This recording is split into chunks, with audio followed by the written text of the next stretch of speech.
Hello guys, आज का video TL494 IC या फिर के 7500 आईसी के ऊपर है।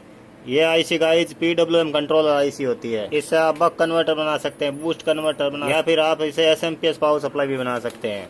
इसकी फर्स्ट वाली पिन को देखते हैं। चलिए, इसकी फर्स्ट वाली पिन देखिए, एक एम्पलीफायर के ऊपर जुड़ी हुई है। ये एक एरर एम्पलीफायर है। इसका जो फर्स्ट वाली पिन है वो नॉन इन्वर्टिंग इनपुट के ऊपर जुड़ी हुई है।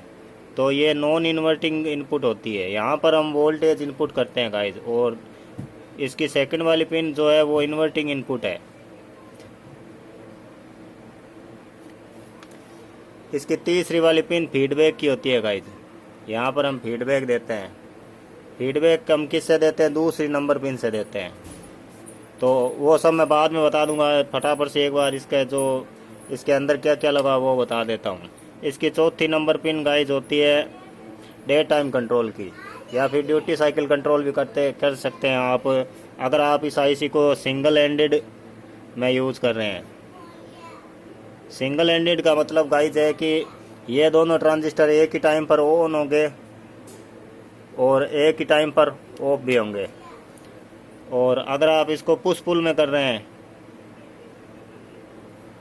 पुश पुल डिज़ाइन में कर रहे हैं, तो ये दोनों ट्रांजिस्टर अलग अलग से काम करेंगे। यानी कि एक ऑन होगा तो एक दूसरा ऑफ रहेगा, उस वक्त दूसरा ऑफ रहेगा। जब पहला वाला ऑफ होगा तो दूसरा वाला ऑन होगा। और इसके बीच का टाइम डे टाइम कंट्रोल होता है गाइज, कि दोनों ट्रांजिस्टर के ऑन ऑफ होने के बीच में कितना टाइम रखना है। यानी कि फर्स्ट वाला जब ऑन होता है तो इसके कुछ देर बाद ही सेकंड वाला ऑन होता है। तो ये पुश पुल के लिए, पुश पुल की अगर पावर सप्लाई डिज़ाइन कर रहे हैं तो उसके लिए है।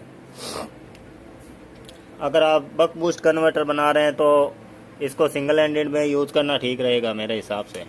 तो जो 5 एंड 6 की पिन है गाइज वो RTCT की है। R यानी कि रजिस्टर और C यानी कि कैपेसिटर, कि इस पर कितने किलो ओम का रजिस्टर लगाना और कितने वैल्यू का कैपेसिटर जोड़ना है। सातवीं पिन इसकी ग्राउंड होती है गाइज। तो 5 पिन नंबर पर हम कैपेसिटर को जोड़ते हैं और ग्राउंड करते हैं, और 6 पर रजिस्टर को जोड़ते हैं और ग्राउंड करते हैं। इन दोनों की वैल्यू फ्रिक्वेंसी डिसाइड करती है गाइज, कितनी फ्रिक्वेंसी आने वाली है। 8वीं पिन इस ट्रांजिस्टर की कलेक्टर होती है, फर्स्ट वाले ट्रांजिस्टर की। एंड 11वीं पिन जो होती है वो सेकंड वाले ट्रांजिस्टर की कलेक्टर होती है। ये दोनों ट्रांजिस्टर अलग अलग से इसकी एमीटर और कलेक्टर को दिया गया है। 8वीं पिन कलेक्टर और 9 वाली पिन एमीटर। 10 वाली पिन दूसरे ट्रांजिस्टर की एमीटर और 11वीं पिन दूसरे ट्रांजिस्टर की कलेक्टर। 12वीं पिन पर यहाँ पर हम VCC वोल्टेज अप्लाई करते हैं। इस आईसी को गाइज लगभग आप 7 वोल्टेज से लेकर 41 वोल्टेज तक दे सकते हैं। 13 नंबर की जो पिन गाइज होती है वो कंट्रोल की पिन होती है। यहाँ पर हम इन दोनों ट्रांजिस्टर्स को कंट्रोल कर सकते हैं। अगर हम 13 नंबर पिन को ग्राउंड कर देते हैं तो दोनों ट्रांजिस्टर एक साथ ऑन होंगे और एक साथ ही ऑफ होंगे। अगर हम इनको 14वीं पिन 14 नंबर पिन से जोड़ देते हैं तो दोनों ट्रांजिस्टर अलग अलग से ऑन ऑफ होंगे, जैसा कि मैंने यहाँ पर बताया था। तो जो 14 नंबर की पिन है वहाँ पर 5 वोल्टेज आते हैं जब हम इसके अंदर सप्लाई देते हैं। कोई भी कंपोनेंट नहीं जोड़ेंगे, सिर्फ इसको सप्लाई दे दी और 7 नंबर पिन को ग्राउंड कर दिया तो यहाँ पर 5 वोल्टेज मौजूद होंगे। तो ये 5 वोल्टेज बिल्कुल एक्यूरेट आते हैं गाइस, इसमें कम बेसी नहीं होता है, कम ज़्यादा बिल्कुल ऊपर नीचे नहीं होते हैं, बिल्कुल करेक्ट 5 वोल्टेज यहाँ पर आपको मिलेंगे। जो 15 नंबर की पिन है गाइस वो इन्वर्टिंग इनपुट है दूसरे एरर एम्पलीफायर की, और 16 नंबर पिन है जो वो नॉन इन्वर्टिंग इनपुट है सेकंड एरर एम्पलीफायर की। तो चलिए गाइस, इसकी फर्स्ट वाली पिन पर हम वोल्टेज डिवाइडर लगाकर कुछ वोल्टेज सेट करते हैं। यहाँ पर मैं रजिस्टर ले रहा हूँ 2। एक को आपको पता है ग्राउंड करना होता है और एक पर वोल्टेज देना होता है। तो यहाँ पर हम वोल्टेज रेफरेंस से वोल्टेज देंगे, तो यहाँ पर आएगा 5 वोल्ट। इस पिन को सीधे हम 14 नंबर पिन से जोड़ेंगे, तो यहाँ पर 5 वोल्टेज आ गया। अब इसके बीच में हमें गाइस एक रजिस्टर लगाना होगा। ये हम इनपुट वोल्टेज दे रहे हैं सेकंड वाली पिन पर। फर्स्ट वाली पिन पर हम जो आउटपुट वोल्टेज होंगे उससे रेफरेंस वोल्टेज लेंगे। तो यहाँ पर एक बीच में 470 ओम का रजिस्टर लगा रहा हूँ मैं। ये मैं बाद में बताऊँगा ये मैं क्यों लगा रहा हूँ। तो यहाँ पर हम जो वोल्टेज रेंज है वो 0.2 वोल्टेज से लेकर 2.5 वोल्टेज तक सेट कर सकते हैं। और करंट की अगर बात करें तो 200 माइक्रो एम्पियर से लेकर 200 माइक्रो एम्पियर से लेकर हम 500 माइक्रो एम्पियर के बीच कुछ करंट रख सकते हैं इसका। तो उसी के हिसाब से हमें वोल्टेज डिवाइडर के रजिस्टरों को सेट करना पड़ेगा। एक ऐप आती है उसमें सारा कुछ बता देता है, कैलकुलेशन करने की ज़रूरत नहीं है।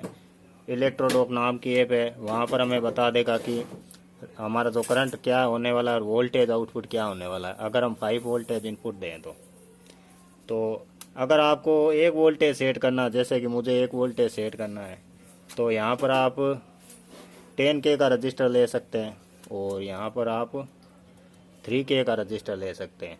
अगर आपको 2.5 वोल्टेज सेट करने हैं तो यहाँ पर आप 4.7 किलो ओम का रजिस्टर ले सकते हैं और यहाँ पर भी 4.7 किलो ओम का। दोनों ही ऑप्शन ठीक है गाइस, 4.7K एंड 4.7K।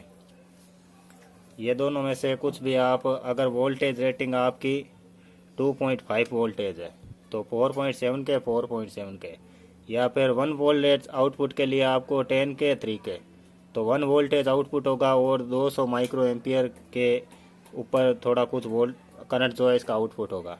अब 470 ओम का रजिस्टर क्यों लगा रहा हूँ, क्योंकि यहाँ पर दूसरी और तीसरी के बीच में हमें फीडबैक देना होता है दूसरी पिन से।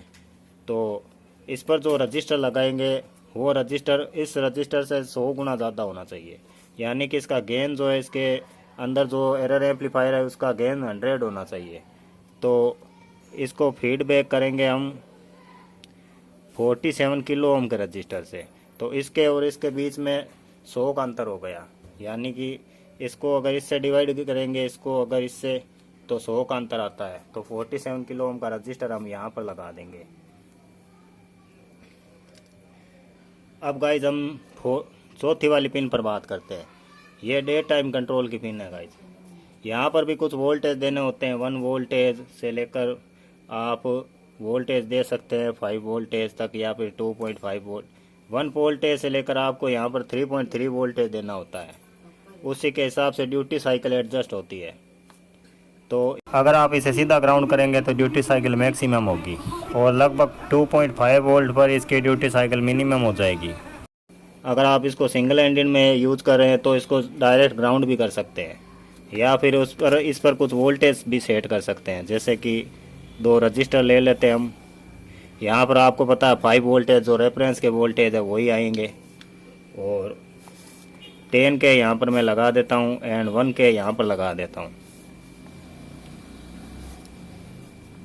और ये पिन इस पर दे देता हूँ। तो 4 वाली पिन पर गाइज 454 मिली वोल्टेज आएंगे। वाली पिन जो इसकी है, यहाँ पर हम कैपेसिटर जोड़ेंगे। ये फ्रेक्वेंसी को डिसाइड करेंगे गाइज। ये जो C है इसकी वैल्यू हम क्या रखेंगे, और ये जो R है इसकी वैल्यू हमें क्या रखनी है। तो यहाँ देखा गाइज, कैपेसिटर की अगर हम बात करें तो इसके अंदर आप 0.47 नैनो फैराड से लेकर 10,000 नैनो फैराड तक का कैपेसिटर इसके अंदर जोड़ सकते हैं। और अगर रजिस्टर की बात करें तो यहाँ पर आप 1.8 किलो ओम से लेकर 500 किलो ओम का रजिस्टर जोड़ सकते हैं। तो आपको क्या फ्रिक्वेंसी रखनी है, और इसका फॉर्मूला भी होता है गाइज। सिंगल एंडेड के लिए ये फॉर्मूला होता है 1/RT गुणा CT। ये सिंगल एंडेड के लिए फॉर्मूला है। आपको फ्रिक्वेंसी हर्ट्ज में चाहिए तो आप R की वैल्यू ओम में लिखेंगे और C की वैल्यू फैराड में लिखेंगे। एंड गाइज अगर आप इसको पुश पुल में बना रहे हैं तो इसका फॉर्मूला ये होता है 1/2RT गुणा CT। 1 नैनो फैराड से लेकर आप 2.2, यहाँ पर मैं 2.2 नैनो फैराड जोड़ देता हूँ मेरे केस में। और रजिस्टर को एक बार यहाँ से ग्राउंड हटा देता हूँ मैं। यहाँ पर हम क्या करेंगे, एक वेरिएबल रजिस्टर भी जोड़ देंगे 100K का। और ये रजिस्टर 10K का कर देंगे। तो इससे क्या आप कर सकते हैं कि फ्रिक्वेंसी को एडजस्ट कर सकते हैं कि आपके सर्किट के हिसाब से कौन सी फ्रिक्वेंसी सूट कर रही है। 7 नंबर पिन आपको पता है ग्राउंड है, जो कि सारी जो यहाँ पर सारी ग्राउंड है वो सारी एक ही है, एंड जो पावर सप्लाई आउटपुट में मिलेंगी उसकी भी ग्राउंड यही है। 8 नंबर पिन आपको पता है कलेक्टर है। अगर आप सिंगल हैंडेड में यूज़ कर रहे हैं तो इसमें क्या होता है गाइस, आप कलेक्टर से भी आउटपुट ले सकते हैं। जैसे कि मैं बताता हूँ यहाँ पर, जैसे कि ये एक ट्रांजिस्टर है, तो इस पर अगर आपको कलेक्टर से यहाँ पर VCC, यहाँ पर ग्राउंड, तो आप यहाँ से आउटपुट ले सकते हैं। अगर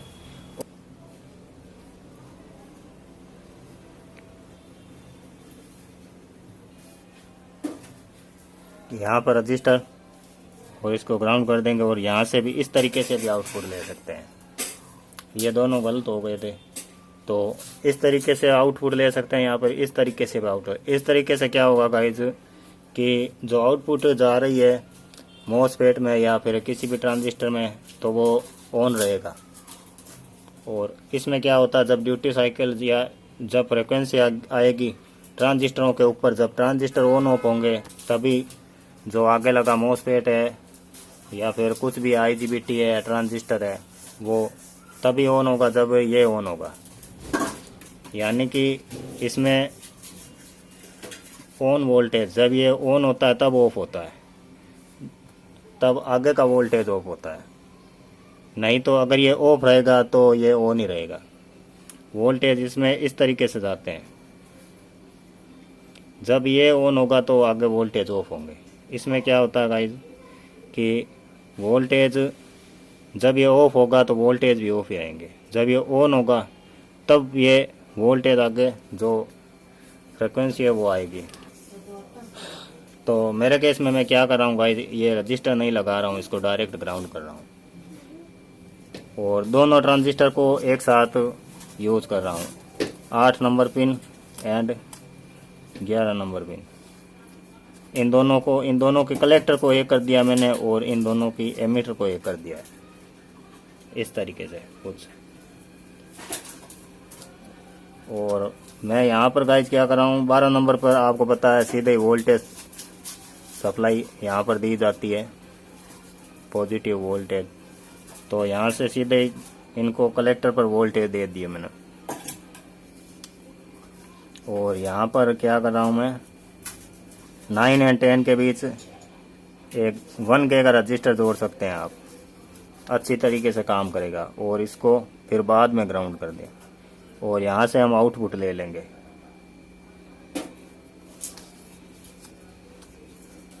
अब क्या बचा गाइस, 13 नंबर पिन, तो सिंगल एडेंट के लिए इसको ग्राउंड कर देंगे। अगर आपको पुश पुल करना है तो इसको 14 नंबर पिन से जोड़ देंगे। अब लास्ट में बची गाइस 15 एंड 16 नंबर पिन। यहाँ पर गाइस हम क्या कर रहे हैं कि अभी देखिए हमने फर्स्ट वाली पिन पर कोई पोटेंशियोमीटर जोड़ा नहीं है, कोई रजिस्टर नहीं जोड़ा है, क्योंकि ये जो फर्स्ट वाली पिन है यहाँ पर हम वोल्टेज को कंट्रोल करते हैं, जो कि वोल्टेज होंगे हमारे आउटपुट वोल्टेज, उनसे एक रजिस्टर जोड़कर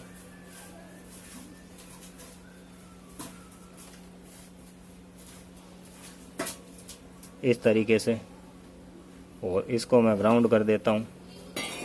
एक पोटेंशियोमीटर जोड़कर जो आउटपुट वोल्टेज आएंगे वो यहाँ पर हम देंगे। वो कुछ भी हो सकते हैं भाई, ये वेरिएबल है, वो कुछ भी वोल्टेज हो सकते हैं। तो यहाँ पर हम आउटपुट वोल्टेज फीड करेंगे। सो गाइस अब लास्ट में इसकी बचती है आईसी की 15वीं एंड 16वीं पिन। यहाँ पर हम करंट को सेट करते हैं कि हमें कितना करंट चाहिए। इससे पहले कि हम 15 नंबर पिन पर रजिस्टर को सेट करें, कुछ भी रजिस्टर हो, जैसे उनका वोल्टेज डिवाइडर लगाकर वोल्टेज को सेट करें, उससे पहले हमें ये पता होना चाहिए कि हमारी जो करंट की रिक्वायरमेंट है आगे वो कितनी है। वो कुछ भी हो सकती है गाइज, मेरे केस में 10 एम्पियर भी हो सकती है, मुझे 10 एम्पियर चाहिए। आपके केस में आपको 5 एम्पियर भी चाहिए, कुछ भी हो सकता है। उसी के हिसाब से ये रजिस्टर सेलेक्ट होंगे। तो उसके कैलकुलेशन भी मैं आपको अलग से बता देता हूँ। उसके लिए गाइज हमें संट रजिस्टर को सेलेक्ट करना होता है, जो कि लोअर ओम का होता है। तो चलिए गाइज, अब ये एक बार इसमें मैं आपको बता देता हूँ। यहाँ पर थोड़ी जगह साफ है, तो यहाँ पर हम कौन से रजिस्टर लगाए कि 16 नंबर पिन जिस रजिस्टर से, तो हमें संट रजिस्टर कैलकुलेट करना है। तो आर संट बराबर V trip divide by I limit, V trip divide by I limit. तो वी ट्रिप हमें यहाँ पर कितना वोल्टेज देना है उसको कहते हैं गाइज। जो वोल्टेज डिवाइडर हम लगाते हैं उससे कितना वोल्टेज हमें इस पर देना है, तो ये हो गया वी ट्रिप। और जो आई लिमिट है वो हमारा, आपको पता है करंट लिमिट हमें कितना करना है वो है। मान लीजिए आज वी ट्रिप हमें देना है 0.5 वोल्टेज, यानी कि 500 मिली वोल्टेज, और डिवाइड 10 एम्पियर, जैसे कि हमें लिमिट करवाना है कि 10 एम्पियर में आईसी बंद हो जाए। तो उसके लिए हम कैलकुलेशन करेंगे संट को। तो 0.5 डिवाइड 10 गाइस, इसका संट आता है 0.05 ओम। इस तरीके से आप कैलकुलेट कर सकते हैं। अगर आपके पास संट रजिस्टर पहले से है, आपको वोल्टेज की लिमिट भी, आपको करंट की लिमिट भी पता है कि मुझे 10 एम्पियर लिमिट करवाना है, या फिर 5 एम्पियर लिमिट करवाना है, 7 एम्पियर लिमिट करवाना है, 15 एम्पियर लिमिट करवाना है, कुछ भी हो सकता है। तो आपके पास 10 एम्पियर, मान लीजिए मैं 10 एम्पियर रखता हूँ, 10 एम्पियर मुझे लिमिट करवाना है। और संट रजिस्टर भी मुझे पता है कि मेरे पास 0.05 ओम का संट रजिस्टर है, या फिर 0.1 ओम का संट रजिस्टर है। संट रजिस्टर आपके पास कोई भी हो सकता है गाइस, मेरे पास कोई भी हो सकता है। हो सकता है आपके पास 0.0022 ओम का संट हो। तो उसके लिए हम करेंगे गाइस, हमें वी ट्रिप निकालना है। तो वी ट्रिप बराबर आई लिमिट गुणा आर संट। ये फॉर्मूला रीअरेंज हो गया इसका। तो 10 गुणा 0.05 बराबर गाइज आ गया 0.5 वोल्टेज बराबर 500 मिली वोल्टेज। तो इसकी कैलकुलेशन कुछ इस प्रकार होगी। अब मुझे जैसे कि 10 एम्पियर यहाँ पर मुझे लिमिट करवाने हैं, तो मैं 16 नंबर पिन से क्या करूँगा गाइज, एक आर संट लगा दूंगा। ये आर संट लगा दिया मैंने। ये है मेरा 0.05 ओम का, और इसको यहाँ पर ग्राउंड कर देंगे। और जो आउटपुट लेंगे हम माइनस की, वो यहाँ से लेंगे, यहाँ से आउटपुट होगी। और 15 नंबर पिन पर अब हमें वोल्टेज डिवाइडर जोड़ना है। तो वोल्टेज डिवाइडर आप इलेक्ट्रोडॉक नाम की ऐप से आप निकाल सकते हैं। तो मैंने निकाल लिया है। यहाँ पर रखेंगे हम 18 के, और ये हो गया ग्राउंड। यहाँ पर रखेंगे 2 के। यहाँ पर 5 वोल्टेज 14 नंबर पिन से सीधे इसको जोड़ देंगे। ये 14 नंबर पिन है, इसके सीधे ही जोड़ देंगे। 5 वोल्टेज रेफरेंस आ गई। और सेंटर में से हम वोल्टेज को यहाँ से ले लेंगे और 15 पर दे देंगे। तो यहाँ पर गाइस आएंगे 500 मिली वोल्टेज, 200 माइक्रो एम्पियर।